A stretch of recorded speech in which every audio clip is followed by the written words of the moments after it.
There's a version of helping someone that has nothing to do with them. You've seen it. Maybe you've done it. The person who always shows up, loudest in the room when someone needs saving. The one who volunteers for everything, organizes everything, carries everyone, who posts about their donations, who makes sure the right people know what they gave. From the outside, they look generous, selfless. But watch closely. Watch what happens when their help isn't needed. Watch how they react when someone else solves the problem first. Watch the brief, involuntary flicker of disappointment. That flicker is the tell, because what just happened wasn't about the person in need. It was about the feeling of being the one who helps. And that feeling, that warm, elevated, morally superior feeling, can become one of the most seductive addictions a person never examines. We've spent decades being told that generosity is pure, virtuous, uncomplicated, that if you're giving, something good is happening. But behavioral psychology tells a messier story. There is a specific psychological mechanism studied in clinical settings, visible in organizations, present in families, where the desire to help becomes indistinguishable from the desire to be needed, where the act of generosity quietly migrates from the other person's benefit to the giver's emotional supply. And once you see how this mechanism works, you'll understand something that financial psychology, self-help, and social science rarely say out loud. The line between generosity and control is thinner than you think, and most people who've crossed it have no idea they ever moved. There is a version of generosity that is functionally a status behavior dressed in the language of virtue. Call it moral elevation as emotional currency. The mechanism is this: helping others, especially visibly, especially when the help is significant, generates a specific internal feeling. Psychologists call it elevation, a sense of moral height, a quiet, pleasurable sense of being good, being needed, being above. For most people, most of the time, this feeling is a byproduct of genuine care, a side effect, not the goal. But for some people, and in some seasons of everyone's life, the feeling becomes the goal. The help becomes the delivery mechanism for a feeling that has very little to do with the person being helped. Think of it like a drug that also happens to feed a hungry child. The child gets fed. That's real. That matters. But the person giving the food is quietly addicted to the high. And when the child learns to feed themselves, the generous person doesn't celebrate. They feel, briefly but unmistakably, lost. The psychiatrist and author Dr. Carl Menninger identified this over half a century ago, that caregiving, when it becomes compulsive, often says more about the caregiver's unmet needs for significance than about altruistic impulse. More recent research from Laura Aknin at Simon Fraser University confirms that generosity's psychological rewards, the so-called helper's high, are real, neurologically measurable, and, like most pleasures, capable of being pursued for their own sake. This is not a moral condemnation, it's a diagnosis. And the first step to avoiding it is understanding exactly how it happens. Helping other people activates the brain's reward circuitry, the same system that responds to food, to social connection, to physical pleasure. This isn't metaphorical, it's measurable. Neural imaging studies show that giving to others lights up the nucleus accumbens, the brain region associated with reward. This is usually framed as a beautiful thing, and it is. But there's a version of this that deserves more attention. When someone derives their sense of worth from helping, when their identity is organized around being the capable one, the reliable one, the one who shows up, the brain begins treating other people's need as a resource, something to move toward, something that makes them feel whole. Consider the case of a woman called Patient A in a widely cited study on compulsive caregiving published in the Journal of Personality and Social Psychology.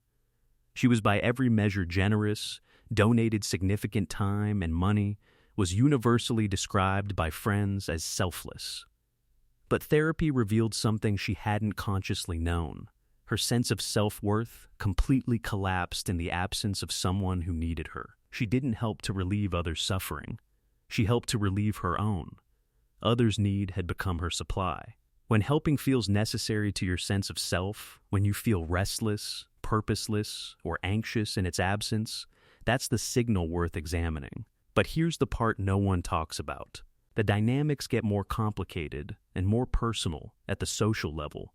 Because when generosity is actually a status behavior, it doesn't just affect the giver. It shapes the people around them in specific, documented ways. This is what psychologists call the dependency dynamic, and it's one of the more uncomfortable findings in the literature on helping behavior. When a person derives emotional reward from being needed, they often, unconsciously, keep the people they're helping in a state of needing them. Not through deliberate manipulation, through subtle, invisible choices. They solve problems without teaching the skill. They give resources without building capacity. They make themselves indispensable. There's a well-known pattern in organizational psychology sometimes called rescue leadership. A study by leadership researchers at INSEAD found that certain high-performing helper figures in organizations consistently undermine the autonomy of their teams, not through aggression or neglect, but through excessive intervention. Every time a team member began developing competence, the rescue leader would reinsert themselves. Helping. Again, the team stayed dependent. The leader stayed important. Everyone called it generosity. This pattern appears in families, in friendships, in partnerships, in entire nonprofit structures built around the emotional needs of their founders rather than the long-term outcomes of the people they serve. Generosity that doesn't build the other person's independence over time is worth looking at more carefully. Ask, who in this dynamic actually benefits from the help continuing? Now for the layer most people never reach. There is a specific, rarely named psychological function that disguised generosity serves, and it has nothing to do with status, recognition, or even control. It's avoidance. Here's the mechanism. When someone feels internally empty, uncertain of their worth, disconnected from purpose, unclear about their own wants and desires, helping others solves that problem instantly. It provides direction, meaning, and moral justification without requiring any internal excavation. You don't have to know who you are if you know what you do. And what you do is help. The identity becomes the role. The role becomes the answer. And the answer makes the question, who am I, really, feel unnecessary. Adam, a financial advisor in his mid-40s, described this in an interview for a 2019 Atlantic profile on burnout. He had spent 20 years organizing fundraisers, mentoring junior colleagues, volunteering across multiple charities. By every external measure, he was exceptional. But when his youngest child left home and his mentoring program ended simultaneously, he experienced what he described as a complete interior silence. Not grief, silence. He hadn't known who he was outside the role of being useful. This is the hidden mechanism. The one that goes deepest. Psychologist and author Harriet Lerner, in her work on emotional patterns, calls this identity fusion with function. When what you do becomes so central to self-concept that the self cannot survive without the doing. And because the doing is charitable, because it looks so good from the outside, it is almost never examined. If the thought of stopping, of not being the one who helps, not being needed, not being the person others call, produces something that feels closer to dread than relief, it's not about them. It was never about them. Everything described above exists on a spectrum, and identifying the worst version of a thing doesn't mean the whole thing is suspect. Most people who help, who give time, money, and emotional energy, do so from a genuinely mixed place. Part care, part need for connection, part habit, part ego. Human motivations are rarely clean. The presence of personal reward in the act of giving doesn't automatically corrupt it. In fact, the research suggests that sustainable generosity, the kind that doesn't burn the giver out, almost certainly has to involve some form of self-serving reward. The failure mode isn't giving for mixed reasons. The failure mode is giving with zero awareness of those reasons. The failure mode is never asking, what am I actually getting from this? And is anyone being harmed by what I'm not seeing? There's also a risk in this framework of weaponizing self-awareness. of becoming so suspicious of your own motives that you paralysis analyze every generous impulse. That's not clarity. That's a different kind of ego problem. So how do you get the psychological benefits of generosity without becoming someone whose giving quietly serves only yourself? The shift that matters isn't about giving less. It's about learning to distinguish between generosity that expands the other person and generosity that keeps them close. Here's the reframe. Giving is healthy when it doesn't require dependence to feel meaningful. If your help builds something that eventually needs you less, a skill, a system, a capacity, and you feel satisfied watching it become independent, that's generosity. If your help creates a relationship where the other person's growth quietly threatens you, where being less needed doesn't feel like success, that's something else. 3 places this shows up concretely. First, in how you help. There's a difference between solving someone's problem and solving it with them. The first keeps you central. The second builds them. The next time you're about to step in, pause. Ask, am I doing this because it's faster and easier for me, or because it actually serves them long term? Second, in what happens when others help. If someone else solves the problem first, a colleague, a friend, a sibling, notice your first feeling.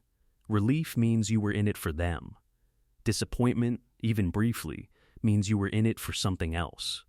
That's not a judgment. It's information. Third, in what you do when you're not helping. If you have no clear answer, if you feel purposeless, restless, or invisible in the absence of someone who needs you, that gap deserves your attention. Not because you're broken, because you've outsourced your identity to a role, and roles end. Marcus had spent 8 years as the primary caregiver for his mother, then 3 more years as the go-to for every struggling colleague at his job. He described himself when he started therapy as someone who exists to help. His therapist's first question wasn't about his mother or his colleagues. It was, what do you want?